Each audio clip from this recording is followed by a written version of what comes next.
What's up? What's up? Straight to the point, sports and entertainment. Let's go ahead and hop right into this, all right?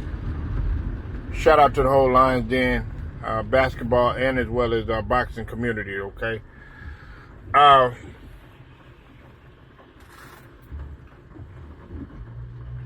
On February the 13th, Shaquille O'Neal is getting ready to have his jersey retired by his franchise that he started off with, of course, the Orlando Magic.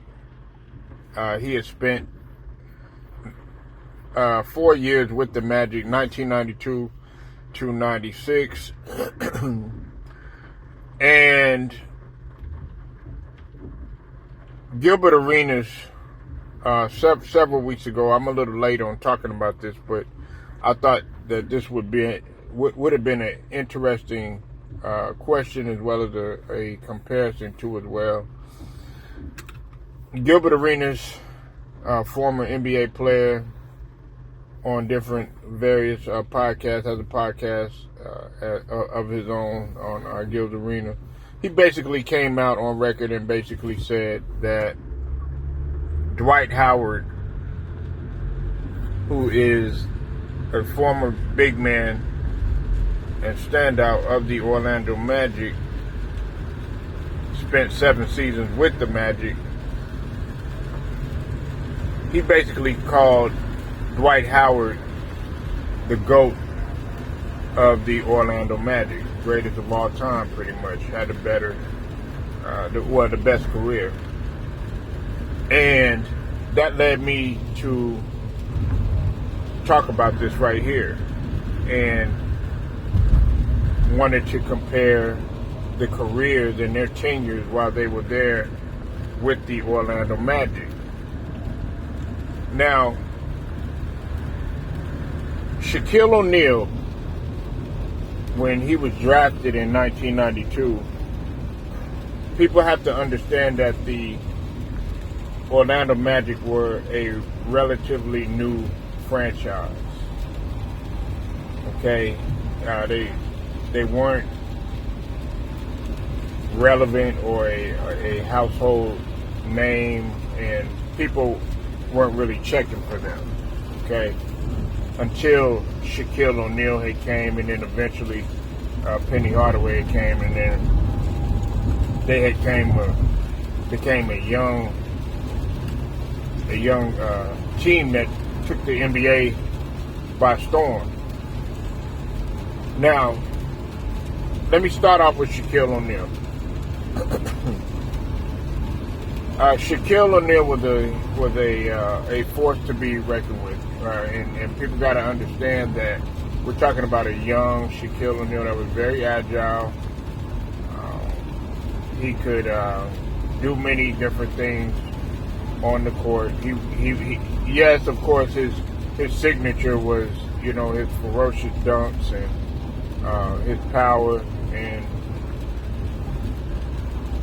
opposing his will. But at the same token, at that time, Shaq could do so much more. Okay, I think some of that agility in the game tends to get forgotten.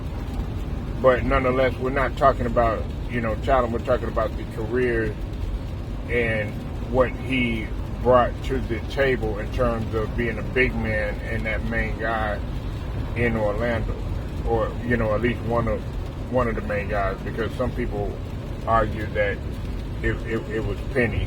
Okay, so that's a whole nother discussion. Shaquille O'Neal, he took the Magic along with Penny Hardaway and a great supporting cast, took that team to the finals, but they were swept in 1995 by the Houston Rockets, led by Hakeem Olajuwon. And that leads me to my next point. One of the knocks on Shaq during that time is that he did not have great success especially in the postseason, because he did get swept a couple times while he was with the Orlando Magic. Okay, well, he had lost a couple times, but he got swept by Chicago too, and that's what prompted him to go ahead and leave from the Orlando Magic to go ahead and begin his career with the Los Angeles Lakers. Now, another knock on Shaq is the way that he left that franchise. Okay, that's why I think that he had to ask, why aren't they retiring, my jersey? And he was able to, reconcile with the franchise, but he was very upset. I could remember him just walking away, and he was on the next thing smoking to LA. Okay, so he left on bad terms with that franchise, and it left a bad taste in the Orlando Magic organization's mouth. And you saw that in the documentary that they made a few years back with Shaq and Penny. Okay, now Shaquille O'Neal, while he scored and might have led the league in scoring once upon a time. I remember him and David Robinson going after that scoring title that one year in which they were going back and forth, and eventually Shaq was able to, I think, get that scoring title. But other than that, he never led the league in rebounding and never led the league in block shots. And he never captured a DPOY, a Defensive Player of the Year award. And to me, as a big man, I think that's a good thing to have on your resume, especially when you consider some of the greats that have that on their resume. But that was just his tenure in Orlando, and the reason why I bring that up is because when you compare him to that of Dwight Howard, it was much different. Okay, now Dwight Howard, who spent in his 7 seasons there, came in right after the draft that included LeBron and D Wade and Melo, of course. He was seen as the next guy to be that next quality big man, and it certainly started off that way. Dwight Howard, while he was there, he, like Shaq, took the Orlando Magic along with the supporting cast with others that was on the team. They were able to go to the 2009 finals, and although they got one game, they ended up losing to the Los Angeles Lakers. They ran into Kobe Bryant, the Mamba, God rest his soul. But you saw the you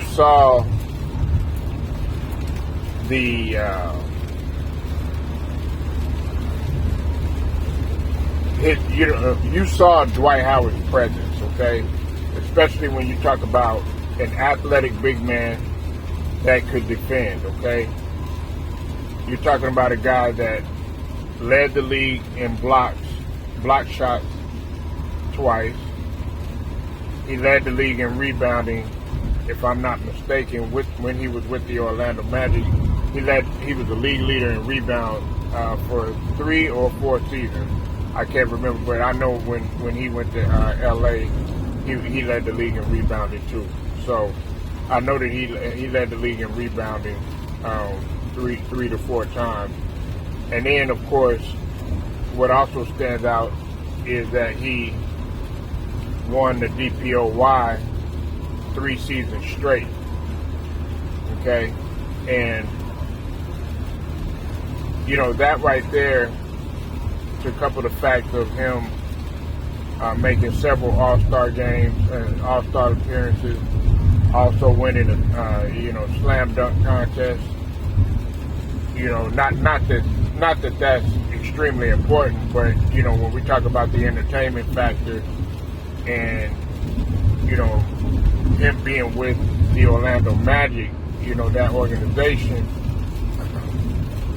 I felt like Dwight Howard did have the edge, okay,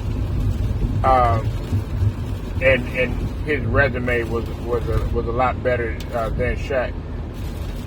Now, I'm not talking about career. I want people to understand that. I'll say it again. I'm not talking about career, but I'm just talking about with the Orlando Magic.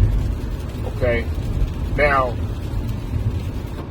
a couple of knocks that I had on Dwight Howard was he never developed a post game while he was there. He never developed a go-to move like some of the other bigs could do. He never really had an offensive bag like that. You know, his athleticism and his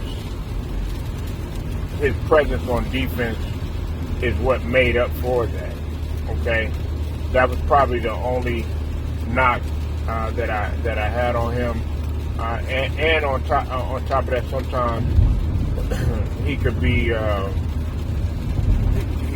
quite inconsistent sometimes, you know, with his play. But you can't knock, you know, what Dwight brought to the table in terms of his defensive presence. So that's why I will give the edge to Dwight Howard. I think that he has the more remarkable career while he was there. Do they both deserve to have their jerseys retired? Yes, they do, because you know they were Eastern Conference champions. You know, they weren't NBA champions, but they were Eastern Conference champions, and they both were able to go to the NBA Finals. Okay, even though they took the L to H-Town in 1995, and then in 2009 took that L to Los Angeles. But it doesn't take away from the potential that they had to actually win a championship with both of those players. I would have liked, while I'm getting ready to close this right now, I really would have liked more than anything, and it's nothing against Dwight Howard, okay? Nothing against him, right? You know, all that personal shit, you know, that he got going on off the court and all that stuff, man, you know, that's his life, you know what I'm saying? I mean, whether you in the closet or out the closet, it don't matter. You know, it don't make no difference to me. You live your life, you know what I'm saying? And I'm not here to judge anybody on what they do. But having said that, I would have liked Shaquille O'Neal to stay with the Orlando Magic and work things out, because I really felt like they were so close and within reach. I just think that their youth played it played a factor into them losing, and also, you know, their maturation. You know, they weren't mature. People got to remember how young they were. You're talking about a young Penny Hardaway. You're talking about a young Shaq. You're talking about, you know, some of those other guys, you know, they were younger, but they weren't as young as Shaquille O'Neal and Penny Hardaway. But you're talking about some of the other guys on there that were on that team, like, 3D, Dennis Scott, and Nick Anderson. Even like Donald Royal. Nobody really talked about like Donald Royal, but I felt like he was a decent role player. And to couple the fact with some of the other guys, and then eventually they ended up getting Horace Grant that year when they beat the Bulls that year when Mikey came back. But I would have liked Shaquille O'Neal to stay with the franchise, because Shaquille did make them a household name. He made them relevant and made them quite enjoyable to watch. I can remember when they were having the All-Star weekend and everything. I remember when they had it in, with the Magic and stuff, like stay in school and, that sort of thing. To me, that was very huge. And on top of that, they were smart in the way that they marketed, because you had Shaquille O'Neal that was there during that time, and he was a rookie. Well, he was young in the NBA, doing his thing, and he just had so much marketability, before even when he went to LA, he was marketable, but I felt like people enjoyed him more when he was in Orlando. You say what you want, when Shaq went to LA, they were more the villain more than anything. Okay, he became more the villain because he really imposed his will. That's when he started to get bigger, and that's when he was at his peak, because he eventually, as a player, like I said, it's not about the overall careers, but I have to talk about this because we wouldn't have known with a healthy Penny Hardaway what they would have been capable of, because he ended up winning 3 Finals MVP. And some people saw Shaq at that time as, of course, the most dominant player in the league. I'm not going to necessarily say the best player in the league, but the most dominant player in the league. But that's neither here nor there. I'm just a guy that coming with the coulda, woulda, shoulda bullshit. But y'all tell me what you think. Leave your comments.